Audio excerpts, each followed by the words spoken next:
So, as I go through, I'm going to give you 12 examples of things that I thought about that kind of precipitated a move of God. And as I go through, I'm going to give a biblical example, I'm going to give a personal example, but then I'm asking you if you ever feel like, oh, in our church, that same thing happened because of that. I want you to interrupt. I'm serious. Just raise your hand, and tell your story. And then when we get to the end, I'm going to try to be disciplined to end with like 20 or 30 minutes where we're done early.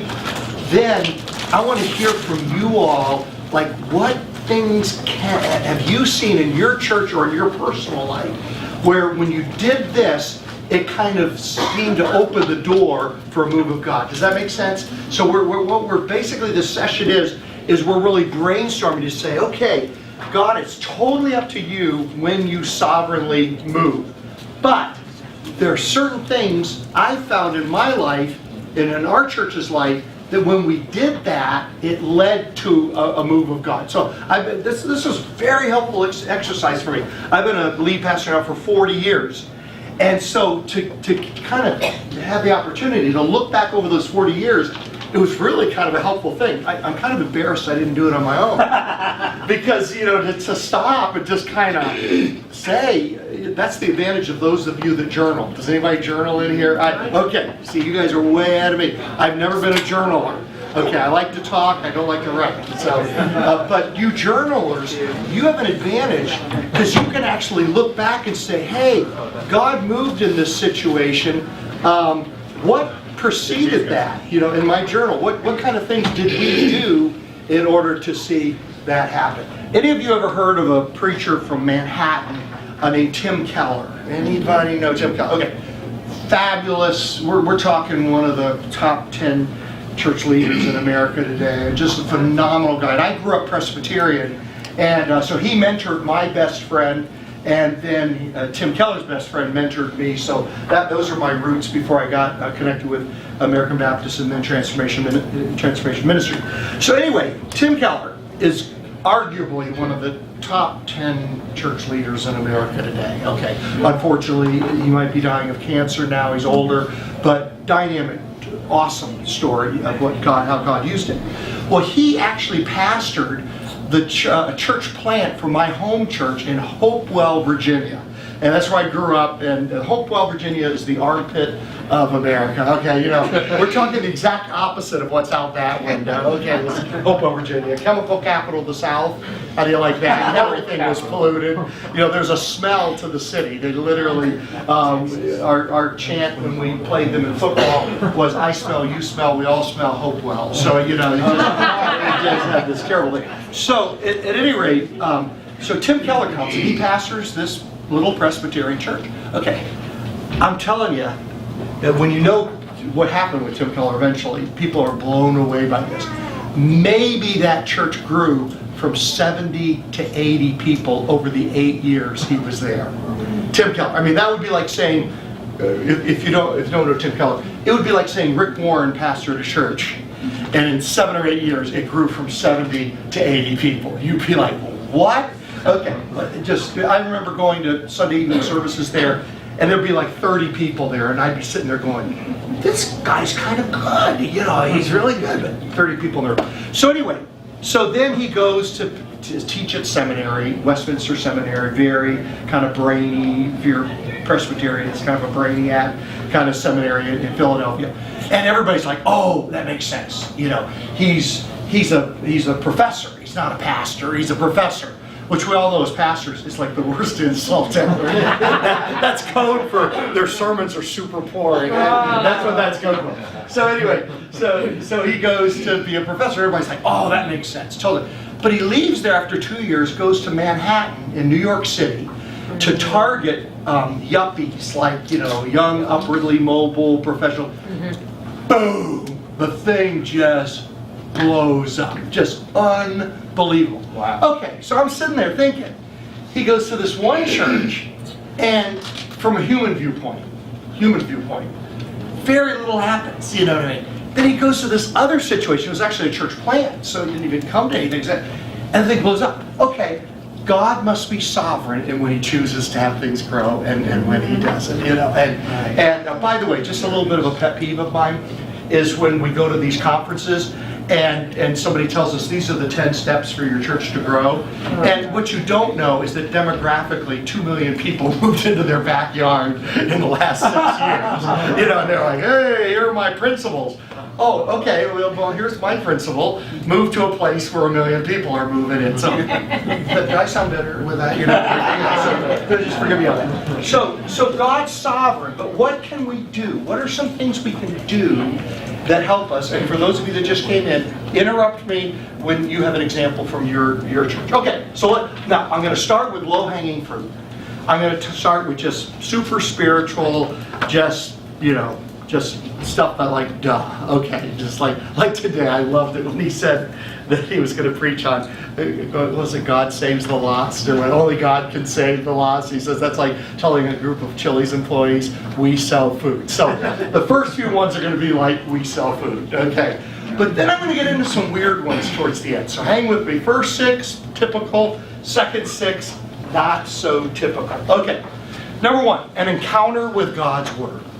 Just some kind of fresh encounter with God's Word. As I look over my 40 years as a pastor, that has precipitated a move of God. It just kind of like, it kind of just like did something. And all it was handing out copies, and it had an evangelistic quotient to it, another thing, but just handing that out. And it makes me think of, you know, the king, Joash, I believe, or Josiah, that when they were digging through the rubble of the temple and they find a Bible that they hadn't had for centuries, a copy of the Bible. And it says when the king heard the words of the book of the law, he tore his robe. So sometimes just some kind of something to do with a fresh encounter.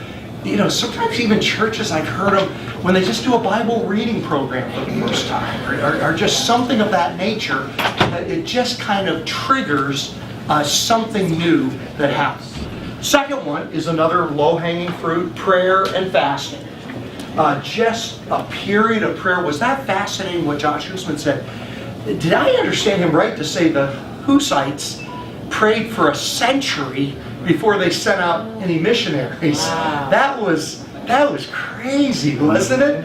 You know, I have to admit, after 100 years, I'd say maybe you're just lazy and you don't want to go to the mission field. You know, but no, they prayed for a whole century to preceding that. And so I've heard of that within churches when they do some kind of intensive prayer ministry, that will lead to some kind of move of God. Here are just a couple of quotes that I just love that I've come across. My wife shared these with me the other day. Leonard Ravenhill said, God doesn't answer prayer, He answers desperate prayer. And I know that's kind of Christianity 101, but that struck me. Like, I really have noticed the difference between prayer and desperate prayer. And then I love this, I stole these from Eric Holmstrom. Where's Eric? Right there, yes. You and your wife have been reading Fresh Wind, Fresh Fire with Jim Cymbala. Is that how you pronounce it? Yeah. He says, God is attracted to weakness. He can't resist those who humbly and honestly admit how desperately they need Him. Our weakness, in fact, makes room for His power. And then the second one, if we do not yearn and pray and expect God to stretch out His hand and do the supernatural, it will not happen.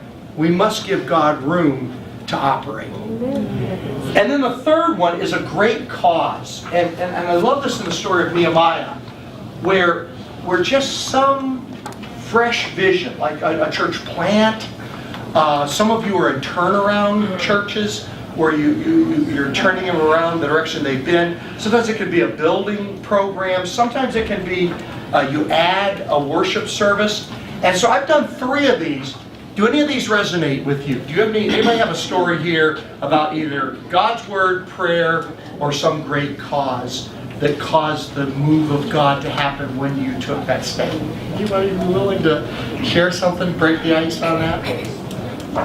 It's okay if you don't. Yes, go for it. What comes to mind is not exactly my story, but I was part of. But our senior pastor, this was 10 years ago, and I remember I wanted to be very evangelistic. I was like, Pastor Drew, like, I want to go out and I want to go pray for people and do this at the town squares. And he's like, actually, what I feel God's saying is starting something called sign ministry, where we just create these 5 by 3 feet signs. We just stand on the street, and as people drive by, we just wave, and people stop me, give me an invite card. And we've seen so many amazing families come to our church just from his obedience to do what God called him. Is it holding a sign Yeah. and waving at people as they go by? Yeah. Yeah, and that sign will say something like, You don't have to be perfect to come to church. Your life, Your "We're life has on a our way to purpose. meet you." yeah. Yes. Your life has a purpose. Your life has a Oh purpose. man. Oh. And then our church address. You're stealing our stuff here. Yeah. Okay. By the way, those of you from Hope, you have an awesome pastor. Thank you, sir. Okay, that's so cool, and it just kind of sparked something when that took place. Okay, anybody else have an example? Anything so far? Yes. I was in a home before where we were just eating beans and rice, and I'm Asian. I love rice, but I don't eat the beans. But praise to God, So anyways, we've been doing that for months, and we were hoping that we would eat something else. And you guys want? The pastor goes, you guys want to eat other food? Why don't you guys pray about it? So we started praying, and we had this Bible study, and they were talking about fasting if we want to make this happen. And that's what we all did. And we visualized the kind of food that we want to eat. And it says in the Bible where you have to be specific on the prayer. So people were praying about spaghetti. I prayed for chicken. Before you know it, all that prayer. So some people were laughing about, well, that's all fantasy stuff, But just a matter of weeks, people start donating stuff from everywhere. We were getting turkey, bacon, and all kinds of meat. You couldn't even ever imagine. That's all. There was a cause. Oh man, that is awesome. And we were praying like ever before. If someone was falling asleep, you got someone trying to put fire on that person, interceding, and next thing you know, he's fired up. And then next thing you know, the whole people inside, we were all on fire. As if we don't even want to eat. I mean, if you touch us, you'll be on fire. What's that saying? Oh, Dane, maybe you We can were help on the me on cutting this. edge. Yeah, if you want to see a different result, you got to do something different. Yeah. Doing the same thing over and over again is insanity. Yeah, it's insanity. You just keep doing the same. Doing the same But thing, doing doing something different fresh, something different, that just kind of strikes with people. I know that. What I that's so like cool. about that, sir, is it took someone initiative and to get everybody involved. It's kind of like igniting a fire. Yeah. Next thing you know, the whole room is on fire. Amen. And God is there, man. I see it. How about one more? Yes. Something from many years ago in a galaxy far, far away in what is now Moreno Valley, my first church after our mutual school.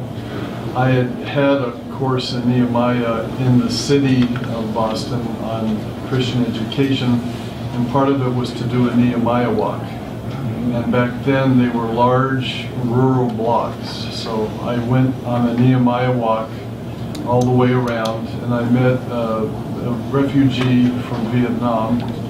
And then I got back to the church driveway and I saw this little girl peeking out at me. And so I motioned over and we talked outside. And out of those two meetings came an English as a second language class and a youth group. She made this sweet little sign for me to hold as the students were walking from the elementary school. I mean, no great shakes, but still God blessed my going for a walk. Amen. Wow. That's cool. Yeah.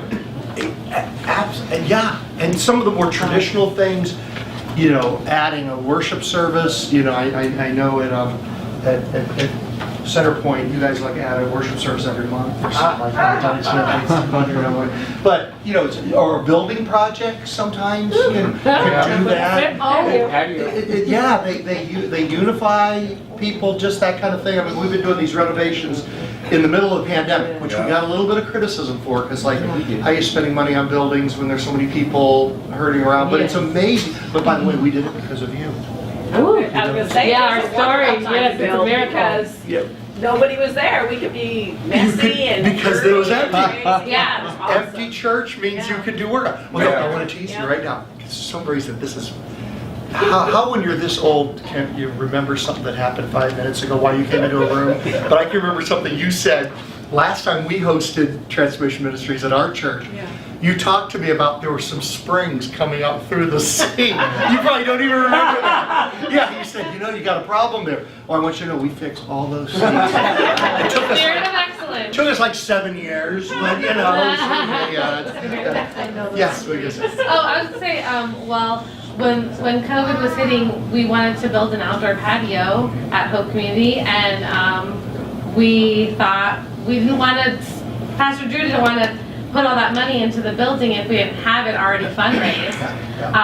But we went ahead and It was prior to COVID though. Yeah, It was, prior to and COVID. it was prior, and God had gave him a vision that we needed this outdoor project. to start now. To start now in 2018. Wow. And before that, I don't even know, but anyway.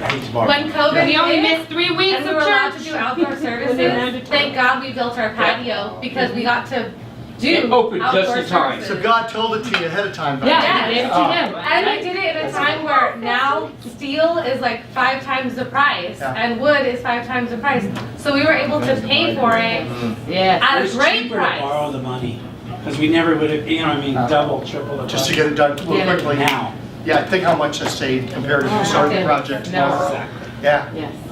That's That's a guy. That was a God move. And it had a cause. That was a God, and it had a That was cause. my first. Okay, this is, okay, I'm gonna keep, all I'm doing is stimulating conversation here, okay? Number 4, a change of scenery. For us, just the experience that we had, well, you know, I've got the verse down there where God called Abraham and Sarah to a far country. Have you ever found that when you had to move from one place to another, that was an opportunity for God to do something fresh in your life? Just moves have, and I know we moved from Homer, New York to Pomona, California, and it's amazing how that triggered a new thing in our lives. But the one that we're experiencing right now that's very similar to it, this is so interesting what God's doing during the pandemic. This is so fascinating. What the enemy intended for evil, God is working for good. Amen. That has kind of been a theme for me this morning. And to hear other churches saying, yeah, we're having that same thing going on. Well, because we were doing renovations, we were meeting in a tent to begin with, so we're outdoors, like, you know, your community terrace. And then eventually we've been in our gym while the renovations are happening in the worship center. Just a change of location has caused this fresh wind. It's been an interesting thing. And under the tents, it's so funny. I felt like I was pretending I was Billy Graham under a tent. You know? The tent, but the tent was fun. I will say, yeah, the tent, exactly. Yeah, I see you. Yeah, that all started with a tent in Los Angeles, right, with Billy Graham. But then we got tired of the tent. I'm looking at Eric Holmster here. I got tired of preaching outdoors after. At first it was really awesome. So then we went into the gym, and it's so interesting how this 150-year-old church that's always had a pretty nice sanctuary worship center, meeting in a gym, and we almost feel like a church plant, you know. Now, don't you all feel like church plants after the pandemic, though? I mean, in some ways, don't you almost feel like we're all replanting another church? Just think from a pastor of a church 150 years old. We're almost feeling like we're replanting our church once again. And so just a different location has been something that's been fresh for us. Okay, let's turn the page over. More ideas. We're going to get to the weird ones in just a couple of minutes, so hang with me if these are kind of ho-hum. a long, steady obedience in the same direction.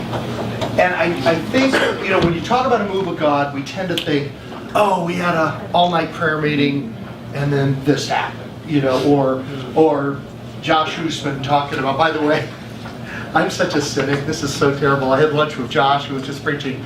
I said, did more than you feel the earthquake when the baptism happened? I told you I was raised Presbyterian.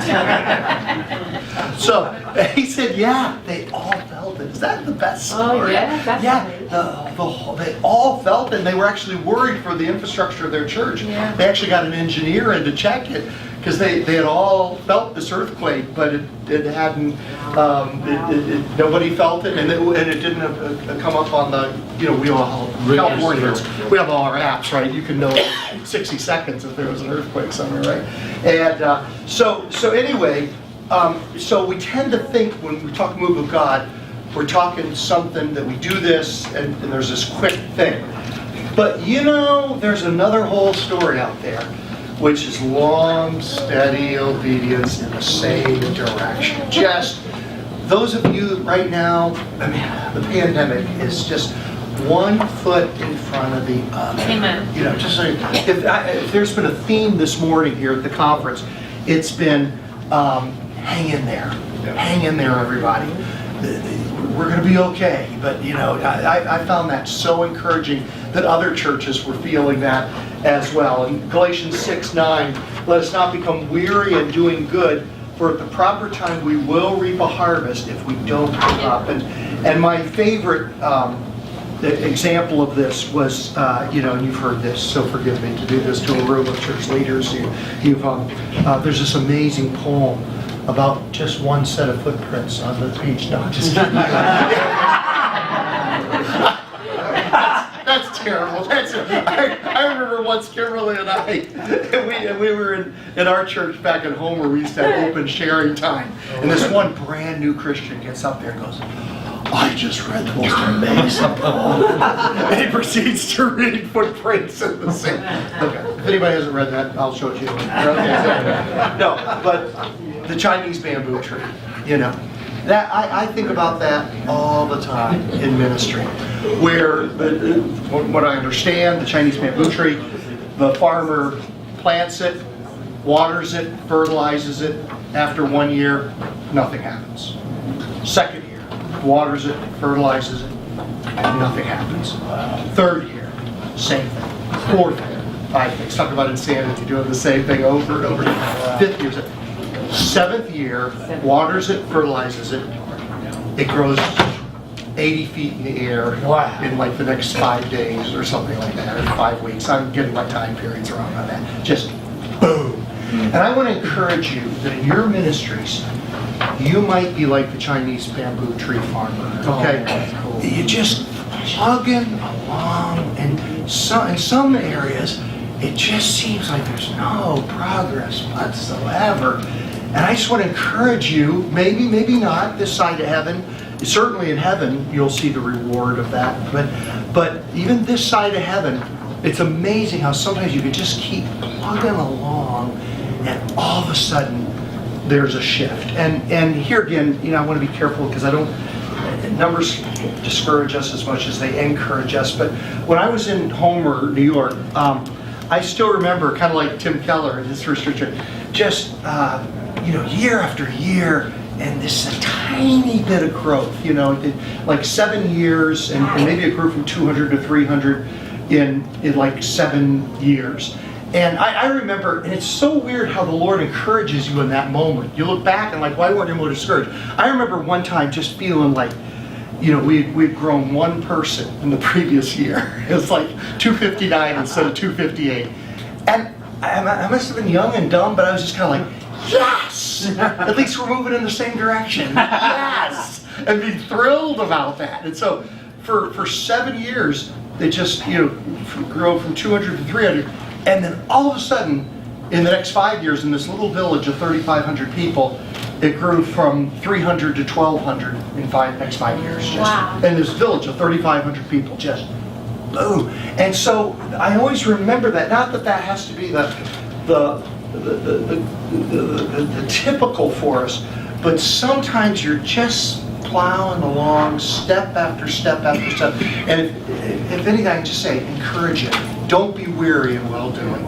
Don't be weary in well-doing. I know with the pandemic, we have felt like, those of us at Purpose, like, man, the people just aren't coming back that fast. They just aren't coming back. And just like, where are they? Hello, are you out there? Where are they? And I think we're going to see something happen in these next few months that it's going to, we're going to get a bit of a bounce back. But I'll get into that more, how maybe they won't all come back. Did somebody say that this morning? That we're not going to necessarily pastor the church we pastored pre-pandemic? We'll get to that in just a minute. Okay, here's another one, number 6. Matching the right person to the right situation. Now I'm going to get into more kind of practical nitty-gritty things, okay? Tim Keller is a perfect example of that. How in Hopewell, Virginia, forgive me, he was just a bad fit. I mean, if you know Tim Keller, he's like super intellectual. My hometown was not a super intellectual kind of place. It was very, down home, just not that way at all.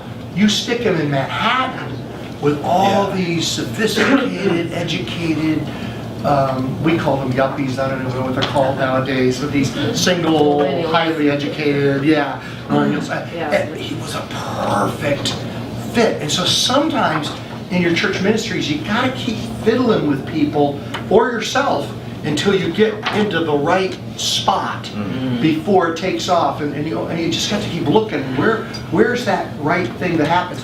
And finding the right person from something, and sometimes it'll surprise you who that person is, So I'm going back to Homer now. And there was this one lady, and I'm saying this in the greatest, most loving way, but she was crazy. She was crazy. This lady was just out there, just way out there. And she kept coming to me with this ministry idea. How many of you have ever had a crazy person pitch a ministry idea? Yeah. And this was like, and she was very weird and flamboyant and just out there. But I kind of had this philosophy at that time that just lead with yes. Why not? Why not? Now some of those things you don't want necessarily somebody untested teaching your high schoolers or something like that, you know what I mean? But at that point, so she had this idea that she wanted to minister to women that were victims of domestic violence. That was her thing. So I'm like, okay, well that's not gonna, it'll either take off, or something will happen or it won't happen, but it's not gonna damage existing people within the church. So I said, why not? So encouraged her in starting this ministry to domestic violence. This crazy lady, by the time we left Homer, every judge in our county was mandating violent offenders to her program. That's the way it works, that's crazy lady. Yeah, exactly. Here's the crazy ladies. The judges. That's crazy. Yes. Any person, that was a victim of domestic violence or did domestic violence had to go through her Christian program to get out. Yeah. And I was like, forgive me, God, forgive me for making that judgment on her. Now, don't get me wrong. You guys could all have stories of times you got burned for doing that too. But sometimes it's just finding the right person for the right spot. Anybody got a story on that? Then we'll get into the second. I got a story. Yes. You said yes to that lady. Yes. Oh. Yeah, I know. Yeah. Gave it a shot. Yeah, and I have to admit it was low risk because it was kind of an outside church kind of ministry. But yeah, to empower and to lead with the answer. Okay, let's get into some weirder ones here. All right. Number 7. I said finding the right match for the right person. Number 7 is firing the right person. And sometimes a move of God happens when you have the courage to get that person out of that spot. And this is the part of ministry. Those of you pastors, there's parts you would do for free, don't tell our trustees, but I would preach for free. I would do a lot of things for free. This is where you earn your paycheck, right? Okay. Yeah. And my hero in the Bible is Joash. This is horrible. Because he fired his own grandmother, all right? Anybody that fucking fires their own grandmother now it's even worse than that. He actually killed her. I have a saying, and this is such a harsh saying, just slap me afterwards if you want to, but I always say you're not a real leader until you fired your best friend. Now, yeah, that's harsh. Is that cold? Is that cold? Yeah. Yeah. So, or a friend, not your best friend. Hopefully your best friend. Yeah. But you're not a real leader until you fired a friend, because you have to love what God is going to do or is doing more than you love that friendship.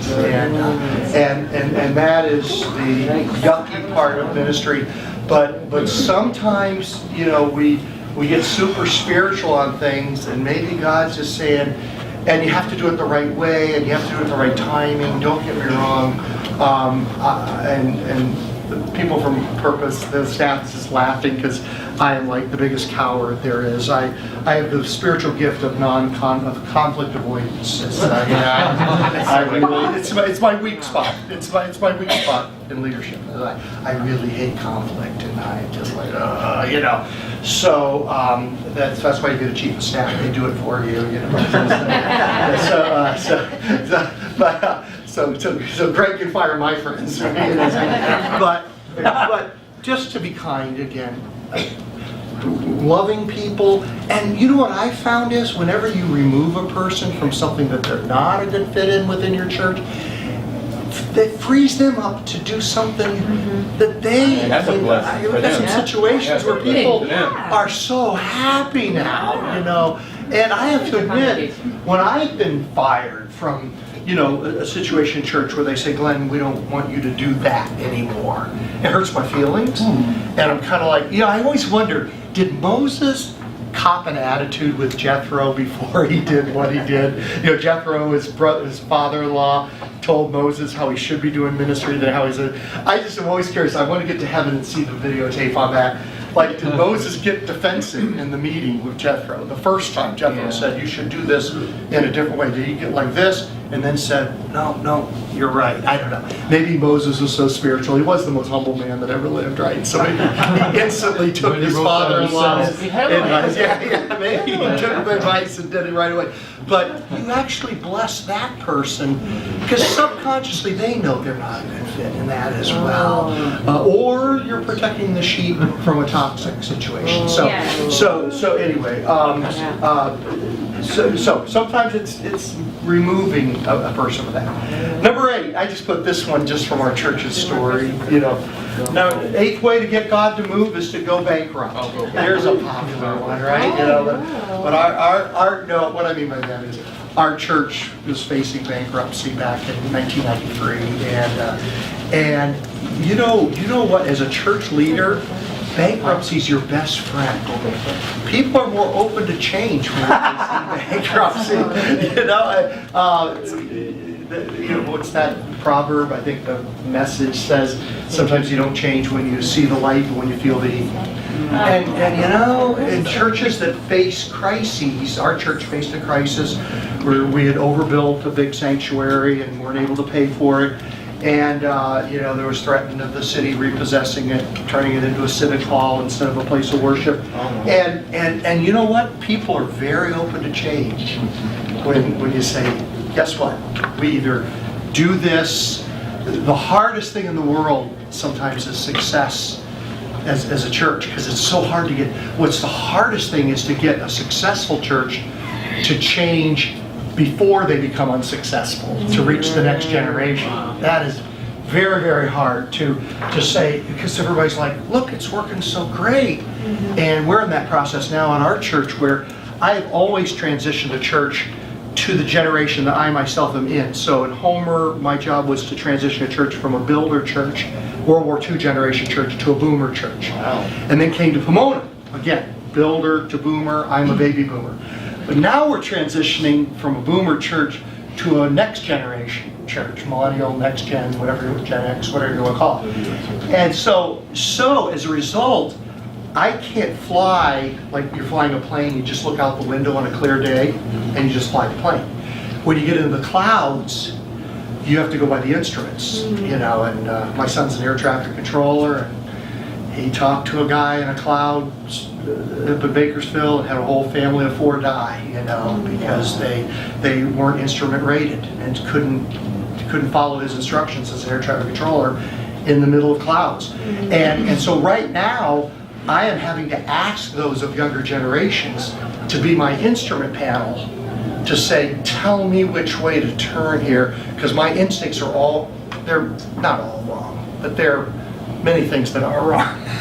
don't have JT there, which that yet. But your instincts are wrong. Your instincts are like, oh, go left and you should go right, or vice versa. So anyway, that sometimes when you know, so success, our church is a fairly successful boomer church, but convincing people to make changes to reach the next generation before you're in trouble is a much harder thing.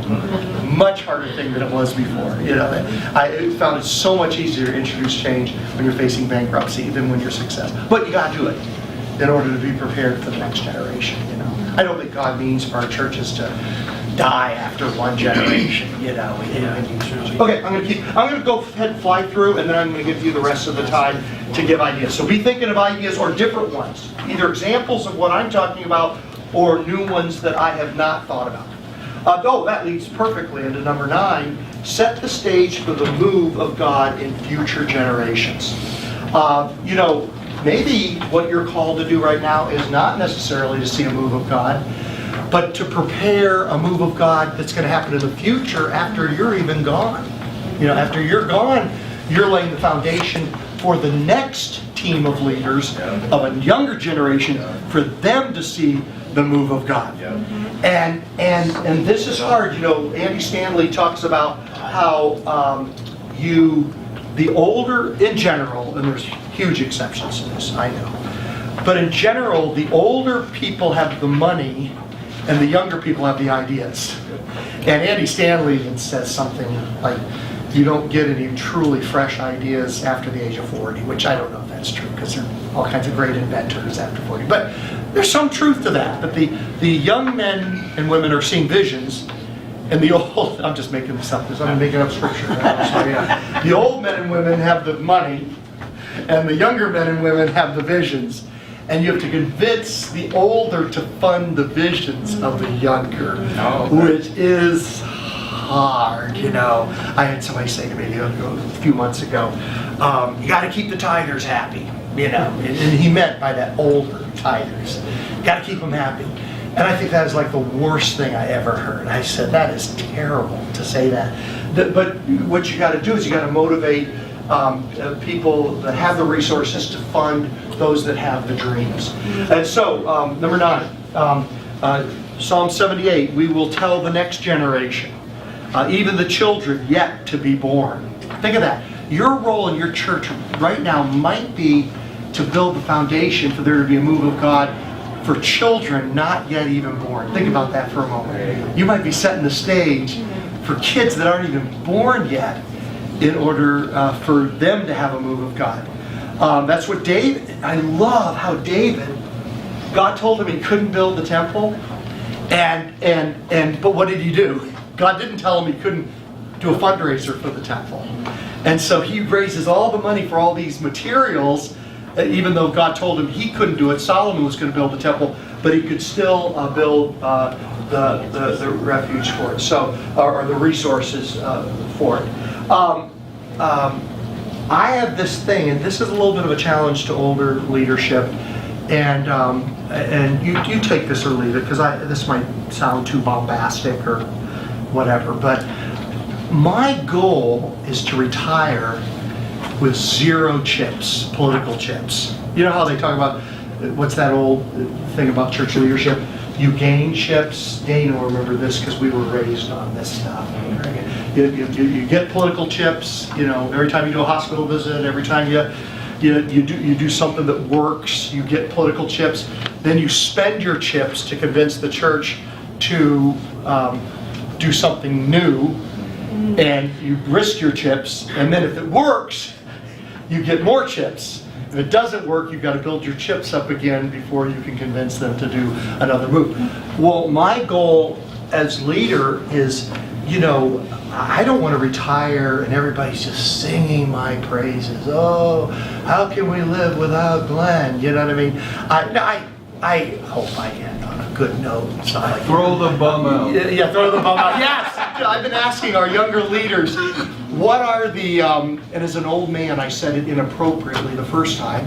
I said, what are the dirty things you need me to do? And they said, Glenn, no, Glenn, you don't say it that way. What are the unpopular things? What are the unpopular things that I need to do? And I've actually kind of have a list of, these are the unpopular things I need to do, that I don't want to leave that to a younger leader who has no chips.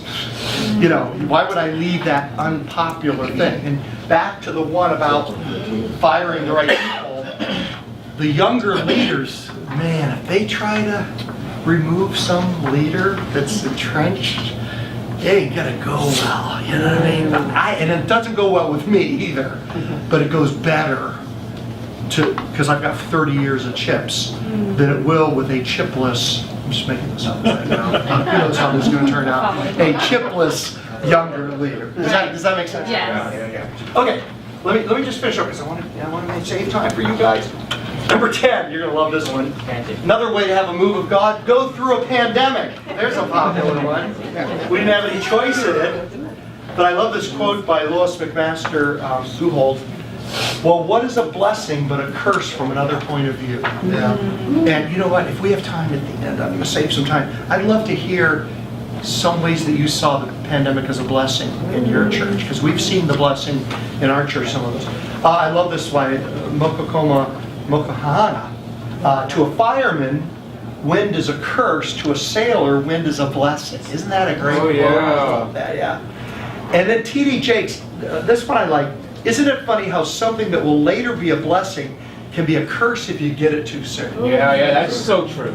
And here's how I want to apply this one, is how many of you are kind of tired of the pandemic going on and on and on? Yes. And I wonder if God, you know, I keep saying, Lord, now, year's enough, a year and a half's enough, 2 years enough, but maybe he realizes it's more of a blessing if it goes on a little bit longer. I hope that we're at the end of saying that. Let's say this is application from 6 months ago, but there are some things that are happening late in the pandemic that have been just as much a blessing as things that happened early in the pandemic. And you know, one thing, I was just talking to Aaron McCrae from Hillside, and he loved this. He loved this phrase I said. He had never heard it before. But you know what we're having in the pandemic? We're having what they call a Scottish revival. Okay, so some of us old guys, we know what we're talking about. Yeah, exactly. My old classmate from Gordon Conwell out in Boston knows that. A Scottish revival is where most revivals, they preach, and the church like triples in size, or lots of people come to Christ. A Scottish revival, as I understand, oh no, Karen's this. The way I understand a Scottish revival is the church shrinks. The more you preach, the more it shrinks. And I'm guessing where that comes from is they must have just preached hard against sin. And so hard against sin that the church got smaller. So it's like a tongue-in-cheek, it's like a joke. You know, a Scottish revival is when the church actually gets smaller rather than bigger. I think the pandemic might be a Scottish revival. Meaning there is a sifting going on. The remnant. Yeah, the remnant. Yeah, and even stuff like people, how many of you have lost people from both sides of certain issues? You know, yeah. Hold my hands up. We're all going to worship for a while in our pain. Yes, in our church, and this is interesting, and I think it's probably going to be typical of TM churches because we tend to be, I like to think of us as more balanced and things. So we've lost people because of masks, being too conservative, liberal, which one applies to which? Too cautious, thank you, yes. Conservative and liberal doesn't apply, it's all mixed up, and who's liberal, who's conservative. Cautious. So we've lost people early in the pandemic because we were too cautious. Now we're maybe losing people from the other end because we're not cautious enough. We're getting that backlash right now. You know, and gosh, you don't want to get into political things and other things, but you lose from both ends. But here's what I found is that I think we're going to come out of the pandemic with the people that we do have still left at our church are going to be more our DNA. I like that. You kind of, and you got to be careful not to rejoice over every person you lose, otherwise it's just you and your wife and maybe not her. You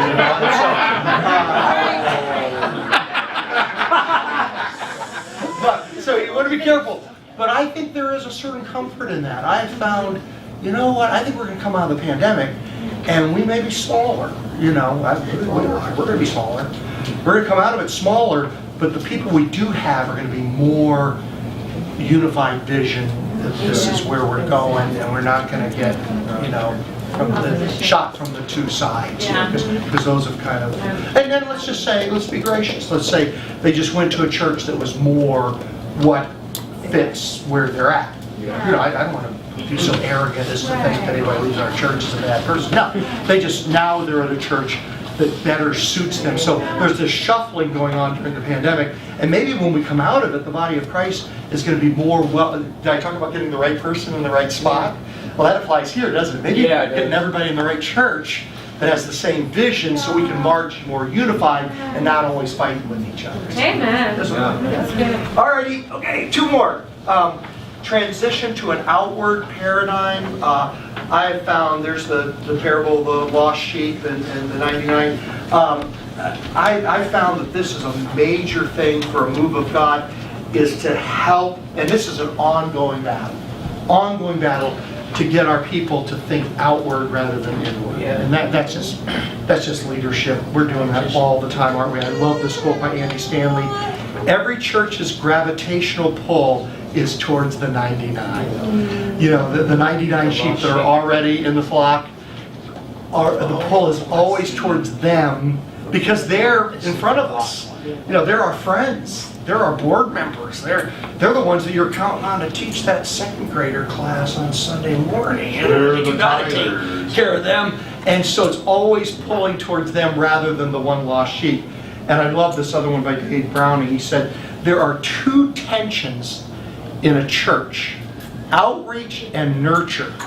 Without intentionality, nurture always wins. And so to constantly keep getting our church to have an outward focus, that's just ongoing, move of God. The analogy we use in our church is the Titanic.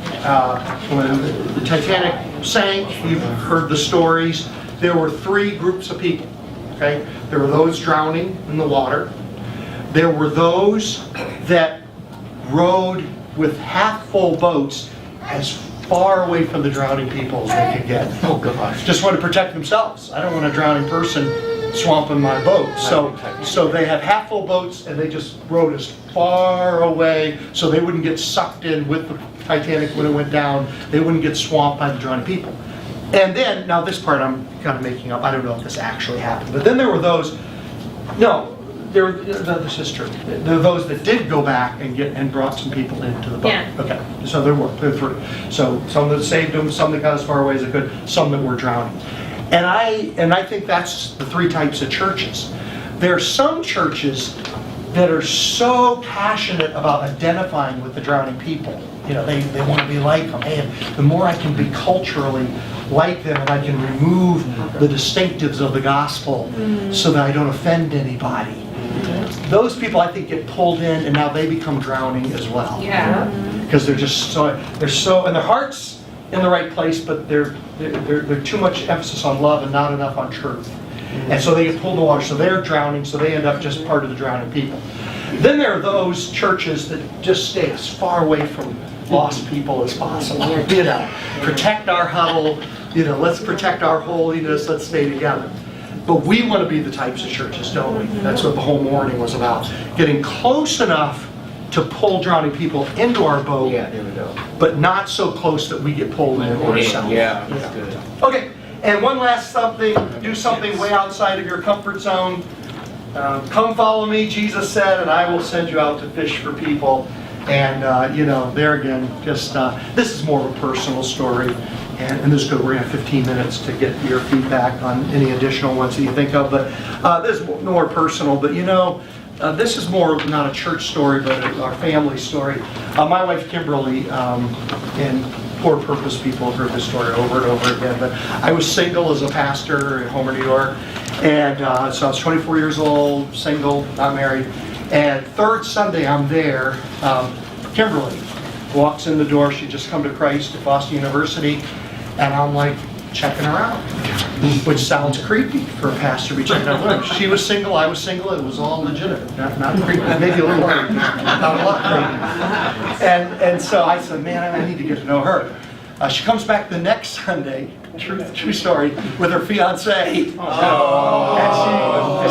And she wants me to. They want me to perform the wedding. Oh man! So I call them into one, they're counseling, and I say, your tests are just not to lie. Yeah. As you care. Serious malpractice. Pastoral malpractice. I did that to a group of psychologists once. Told that same story I told 100 times at Azusa Pacific. The look of horror on their faces. They were ready. No. I prayed about it, and he died about 6 months later. That's not true either. That's not. No, they broke up their engagement on their own. And, That's not it either. That's true. What's that? That's not it either. Yeah, no, that part's true. That part's true. Okay. So anyway, so then she starts talking to me about, I really want to adopt kids. I want to maybe have a couple of kids of our own, but then I really want to go down to South America and walk into an orphanage and adopt a couple of kids. And I'm like, I've never had that thought. And this girl's crazy. But I want to keep dating her, so I'm like, are you kidding me? That's my passion too. That's awesome. Yeah. We're soulmates. We had this dream. We totally had the same dream.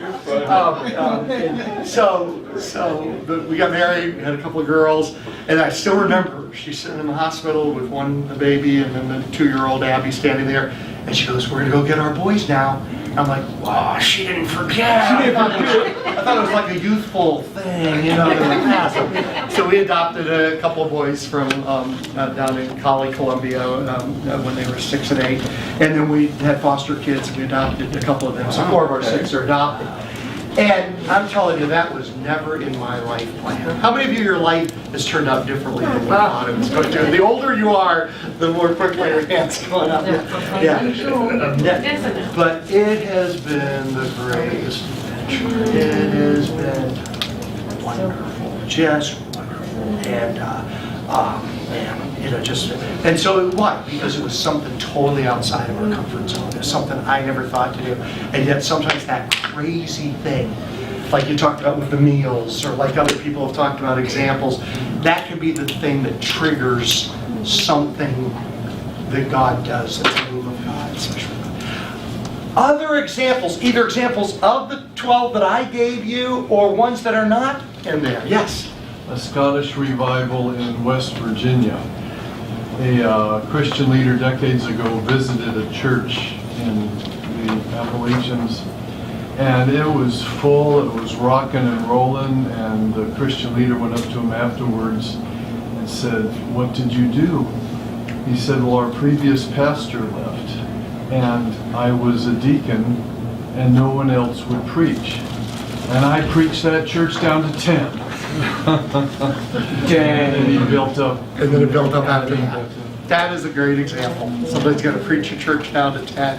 I've heard that so many times from people that it could have did this before it did this. And I think pandemic, it make the whole body of Christ might be doing this so that it can do this, maybe.